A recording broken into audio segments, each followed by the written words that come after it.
주가가 오르면 안 됩니다. 오히려 눌려있는 것이 오너 일가에 긍정적이다.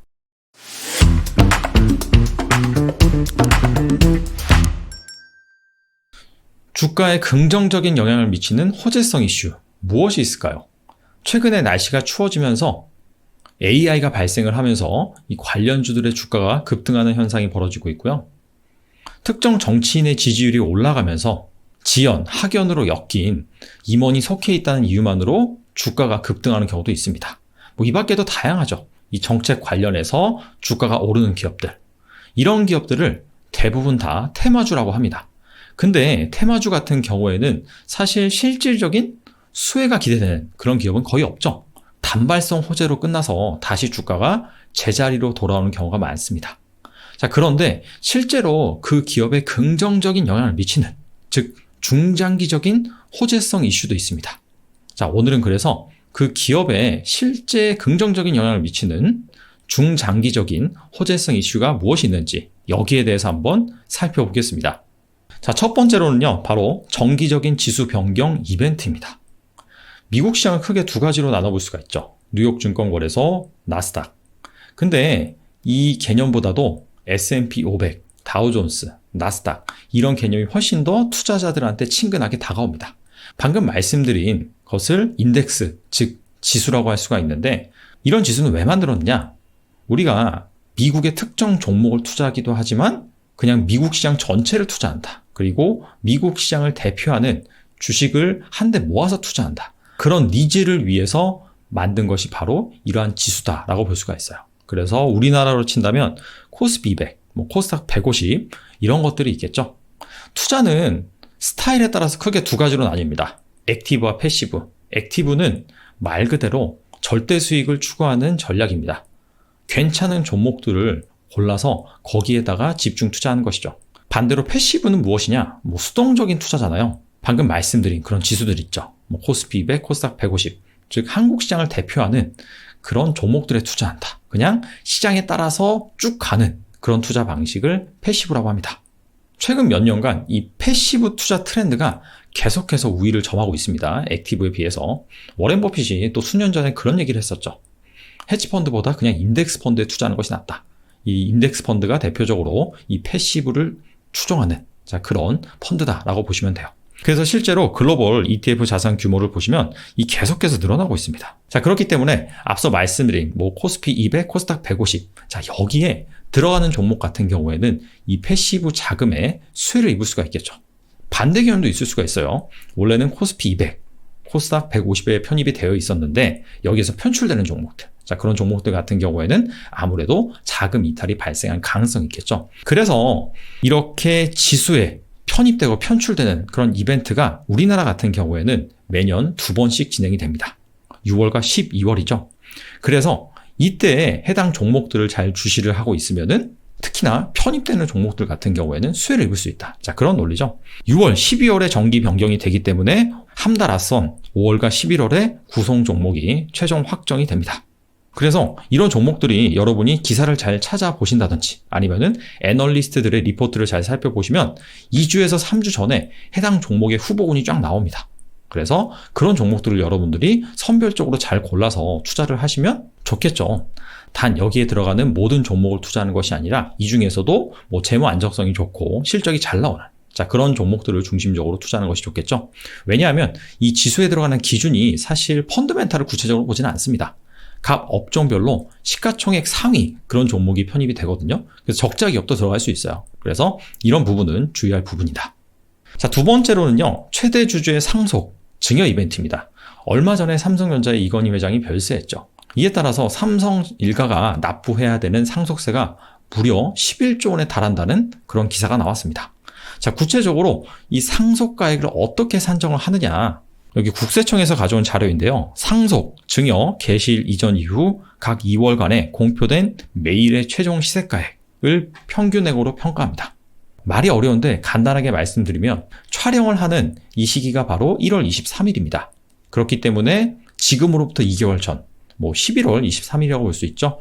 그리고 지금으로부터 2개월 후 3월 23일이라고 볼 수 있습니다.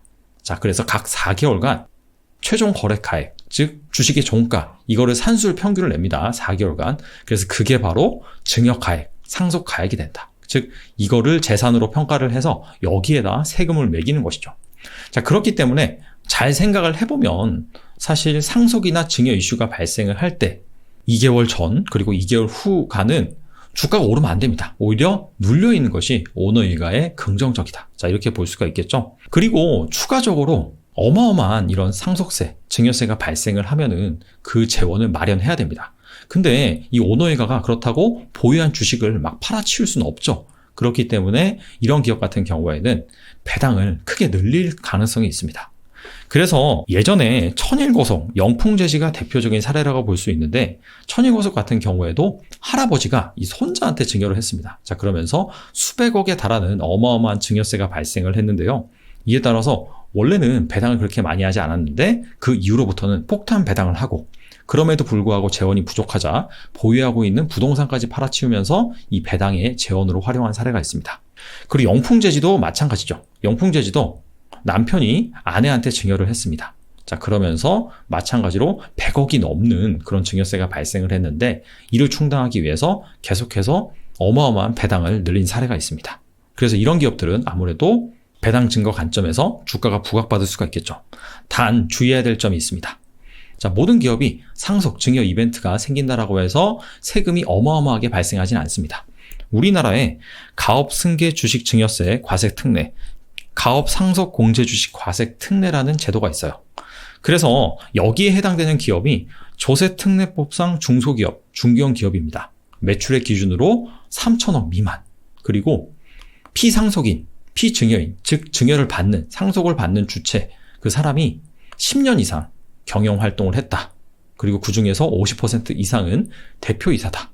그리고 총 지분가액이 상장기업 같은 경우에는 30%까지. 자, 그렇다면은 경우에 따라서 뭐 200억, 300억, 500억까지 공제를 해줍니다. 그래서 그런 기업은 상속세나 증여세가 발생하지 않을 수도 있으니, 아니면은 발생한다면 상당히 미미하게 발생할 수 있으니 이런 이벤트, 뭐 배당이라든지 아니면 주가가 눌려있는 그런 이벤트가 발생하지 않을 수도 있습니다. 그래서 그 점은 주의를 해야 됩니다.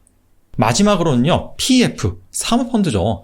사모펀드가 인수하는 그런 이벤트, 이런 이벤트도 호재로 작용할 수 있습니다. 사모펀드라는 것이 50인 미만으로 구성된 펀드가 사모펀드거든요. 근데 여기에서 말하는 사모펀드는 작전 세력, 그런 것이 아니라요, 실제 그 기업을 인수를 해서 그 기업의 가치를 올린 다음에 매각을 내서 수익을 내는 그런 펀드를 말합니다. 바이아웃 사모펀드라고 하죠. 개인보다는 기관 투자자가 종목을 잘 고르고 투자를 잘할 가능성이 높죠. 왜냐하면은 그것만 전문적으로 하는 주체이기 때문에 시간도 많고. 근데 우리가 일반적으로 기관이라고 하는 그런 운용사 같은 경우에도 사실 그 기업을 경영하는 것이 아니라 그냥 그 기업이 좋아 보이니까 투자를 하는 겁니다. 근데 바이아웃 사모펀드 같은 경우에는 단순히 그 기업이 좋아 보여서 투자를 하는 것이 아니라 그 기업을 내가 인수를 해서 정말 경영에 관여를 해서 업그레이드 시킨다면은 기업 가치를 올릴 수 있다는 자신감 때문에, 그렇기 때문에 투자를 하는 것이거든요. 그래서 일반 기관 투자자보다 이 바이아웃 사모펀드가 고르는 그런 기업들 같은 경우에는 훨씬 더 여러분들이 주목할 필요가 있습니다. 또한 사모펀드 같은 경우에는 100% 자체 자금을 통해서 인수를 하는 것이 아닙니다. 외부에서 재무적 투자자를 모집을 하죠. 그렇기 때문에 이 재무적 투자자한테 지불해야 되는 이자 비용이 있습니다. 그런 이유로 이 사모펀드가 인수하는 기업 같은 경우에는 인수 후에 배당 성향이 높아지면서 배당금이 늘어날 가능성이 상당히 높습니다. 제가 실제로 2007년도부터 2019년까지 조사를 해보니까 사모펀드가 인수하고 나서 배당 성향이 올라간 기업이 한 50% 이상 되더라고요. 대표적으로 제가 사례를 가져왔는데, 자, 태림포장. 이 그래프가 태림포장의 최근 5년간 배당금, 배당 수익률 그래프인데 2018년과 2019년 이때 보시면 배당금이 엄청나게 증가를 했죠. 과거에는 주당 배당금이 8원이었다가 200원을 훌쩍 넘겨버리면서 배당 수익률 역시 한 6%에 달하는 그런 상황이 나왔습니다. 자, 이때가 바로 사모펀드가 인수한 다음에 매각을 하기에 앞서서 이렇게 폭탄 배당을 실시했던 때입니다. 코엔텍도 마찬가지입니다.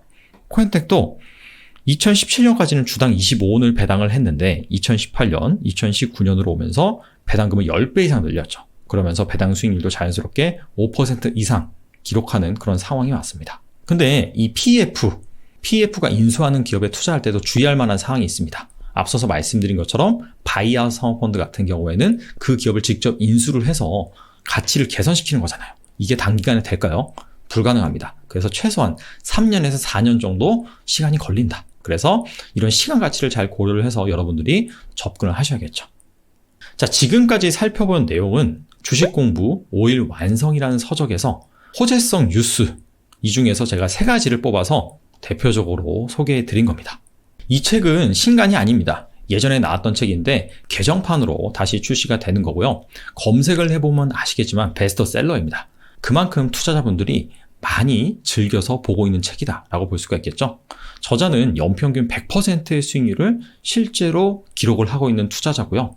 제가 정말 읽어보니까 제목대로 주식공부 5일 완성처럼 첫째 날 봐야 되는, 그리고 둘째 날, 셋째 날, 넷째 날, 다섯째 날 봐야 되는 항목을 초보 투자자 입장에서 일목요연하게 상당히 잘 정리를 해놨습니다.